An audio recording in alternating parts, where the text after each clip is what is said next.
Hi, welcome back. So I'm going to do a video for all the aspiring makeup artists out there. If you're just starting out and you're just getting a grasp on things, these are my tips from my 15 years of experience across multiple different areas in the beauty industry of what I would say are the not most important, but they make a massive difference when it comes to the experience, your application, and how you present yourself as a makeup artist to your clients. So let's get started. The first thing is getting used to touching someone else's face. If you actually think about it, it's a very invasive thing to do, to go into someone's face, very much invading someone's personal space and applying pressure and product onto the skin. Now, applying it on yourself is very different. So yes, you can practice your makeup and your glam on yourself and you can master it, but when you then have to readjust the pressure you're putting on yourself onto someone else, it can be quite daunting.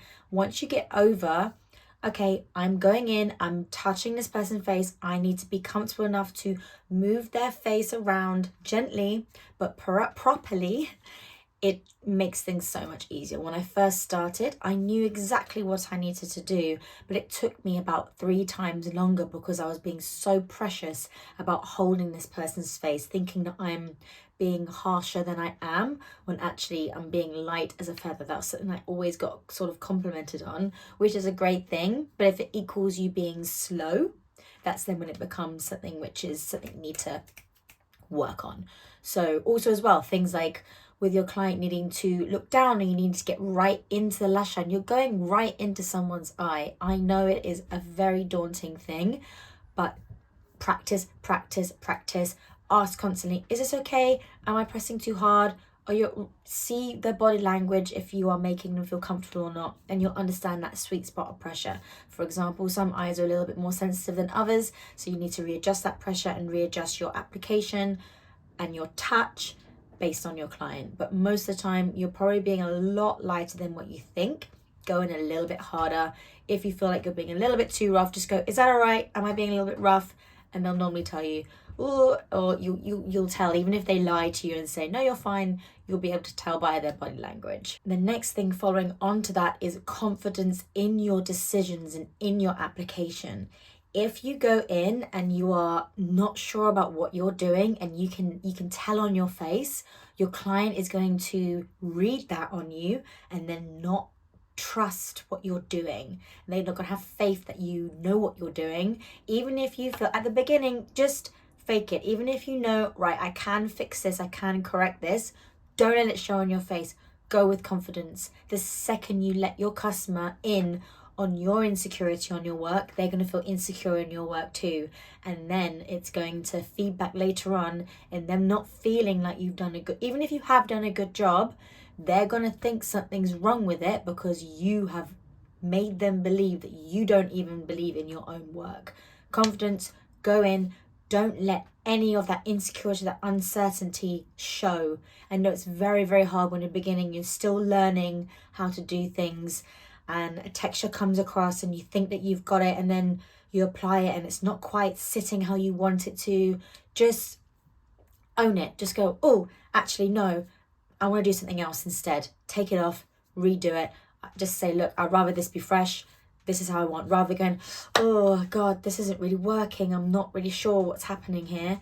They're going to feed into that doubt and it's going to just make things harder for you when it comes to them wanting to actually be happy with your work at the end. Next thing is ask them to show you what they don't like as well as what they do like. When you get that consultation in the beginning, ask a million questions. Make sure that you are on the same wavelength as your client. Their version of a soft smoky eye might be completely different to yours. Get them, if possible, to show you photos. And also, again, tell them, look, show me what you don't like and you don't want as well as what you do. So you can use all that information to bridge a gap so that you are both on the same mindset. For me, something like a really full coverage look might be something completely different to someone else, or someone's natural might be completely different to how you register natural. So just gauge that bit in the middle, get them to show you photos, be persistent with it. Don't feel like you're being annoying. At the end of the day, you're trying to help them. You're trying to give them what they want. And keep asking. Ask twice, ask 3 times. Are you sure this is what you want? Constantly check in. Are you sure this is what you want? Give them the mirror occasionally, every now and then in between, to check in. Explain to them if it's not completely finished. Look, I'm still got this to do, I've still got this to do. Just try and envision it. Read their body language, read their expression in the mirror. Are they liking it? Are they not? Even if they're quiet, a lot of customers, a lot of clients don't want to tell you that they don't like something, a fear of offending you. Just tell them, look, you're not going to offend me. I want to be able to give you what you want. I can change things very, very easily if you tell me now. I can tell that you're not liking something. Tell me what it is. What is it you want changing? I'll change it for you. It makes things so much easier at the end when they then look at it and they just have to pretend that they like something that they don't, which could have been so easily corrected. Think about when you get your hair done and you're there pretending, oh, I love this. You go home and you absolutely hate it. It's the same for hairdressers as well. If you just tell them you're not being offensive and everything like that, just reassure your client, you are not going to offend me. I can change this for you. I want you to be happy, and they're more likely to be forthcoming and change and, tell you what they want changing. I've got 2 more things, and these things have nothing to do with makeup application whatsoever. One of them, do not buy a million shades. Learn how to mix. You're never going to have every single person's shade, and if you did, your kit would be 3 times bigger than it needs to be. Learn how to mix, learn how to adjust tones. I have things like, let me show you. A really good thing to have are like shade adjusters. So we've got the Danessa Myrix color fixes. I've got this in the primary red, I've got it in primary yellow, and I have white as well. And then I also have, let me grab this too, palettes like this. So I went to Mallorca and it got warm and it's melted everywhere. But colors like these, again, the primary red, the primary yellow, the white, and then we've also got blue as well, which is a really good one, just to shift the tone ever so slightly into a more blue cool rather than the other tones too. So you can also mix up shades. You've got all those primary colors there you can work with. Using these makes your kit a lot smaller, which then makes it look a lot more presentable and less like an absolute bomb of makeup has gone off on your station, which leads on to my next point, which is make sure your station is clean and tidy all the way through application from start to finish. It's very easy to get caught up in the application and to just fling brushes left, right and center, products up in mountains and heaps, and use cotton buds laying on the side. Your customers, your clients notice this. So I used to train makeup, still do occasionally as well in classes, and it didn't matter how beautiful the makeup was. If the station was dirty or the station looked messy, I would not fully fail them, but I would make a massive point of the fact that that station was dirty because everyone noticed it. My station's always clean. I keep everything compact in my bag. Everything is close together. It's organized. It's neat. You have no idea how many times my clients compliment my station and go, oh my gosh, you're so neat and tidy and organized. These things are noticed. Don't think that they don't notice it. If you can see something, your client can see it too. So don't think that anything is being missed there. It just makes the experience a lot more enjoyable, makes it more luxury and high-end as well. And then at the end of the appointment, when you need to tidy up, you have less to tidy because you've cleaned as you've gone. And then you can get out of your client's hair. There's nothing worse than spending 5 years afterwards packing up. It makes the biggest difference. It just makes you look more professional.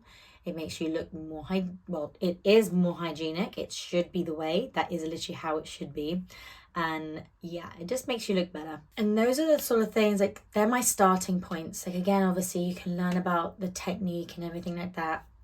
When it comes to the external things, aside from color theory and theory of application and texture, these things are things that often get left out, which actually make the experience for you and for your client more enjoyable, makes it more comfortable, makes it more luxury. So make sure you focus on these ones. My first point though, getting used to touch, is probably one of the key ones out of all of these to take note of, because that is something that really can stunt you for a very long time, longer than it needs to when it comes to your application. But yeah, that is what I'm going to make a starting point on for this, if you want a series out of this, please do let me know. I have so many tips and tricks. I've been in the industry for 15 years. So yeah, let me know if you want more out of this series for you aspiring makeup artists. I feel like I want to give back now. I've done my time, that's for sure. Yeah, so if you like this video, please like it, and please do hit that subscribe button if you want to see more. But other than that, until next time, bye.